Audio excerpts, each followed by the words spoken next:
Assalamualaikum warahmatullahi wabarakatuh. Perkenalkan, nama saya Al-Faruq dari kelas 11-7. Saya ingin membuat video untuk menyelesaikan tugas PKN.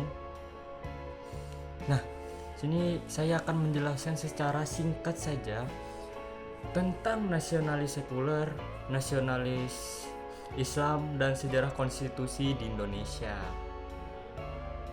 Nah, yang pertama, nasionalis sekuler. Jadi nasionalis sekuler ini adalah paham tentang rasa cinta atau loyalitas terhadap bangsa dan negara tanpa melibatkan agama manapun dalam kebijakan pemerintah. Jadi paham ini bertujuan untuk menciptakan kesetaraan terhadap warga negaranya ya, dengan berbagai latar belakang agama yang beragam. Nah, contoh negara yang sering diasosiasikan dengan nasionalis sekuler itu adalah Turki di bawah kepemimpinan Mustafa Kemal Atatürk. Yang kedua,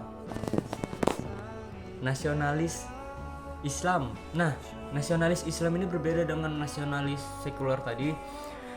Kalau nasionalis Islam adalah paham yang menggabungkan rasa cinta dan loyalitas terhadap bangsa dan negara dengan nilai-nilai Islam sebagai dasar dalam kehidupan sosial, politik, dan pemerintahan.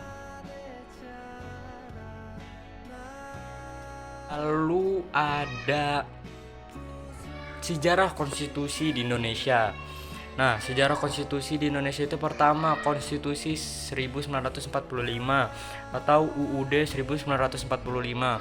Nah, ini sifatnya sementara karena situasi darurat pasca proklamasi kemerdekaan, sehingga menetapkan sistem pemerintahannya itu dengan sistem pemerintah presidensial dengan presiden sebagai pemegang kekuasaan legislatif dan sekaligus legislatif dalam masa transisi atau masa perubahannya.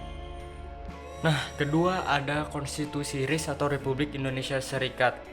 Nah, Indonesia berubah menjadi Republik Indonesia Serikat setelah Perjanjian Linggarjati dan Konferensi Meja Bundar. Yang ketiga ada UUD sementara tahun 1950.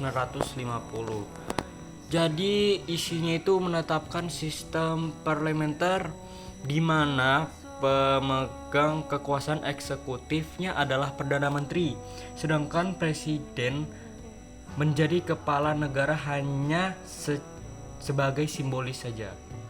Nah, yang keempat kembali ke UUD 1945 lagi atau Dekret Presiden 1959.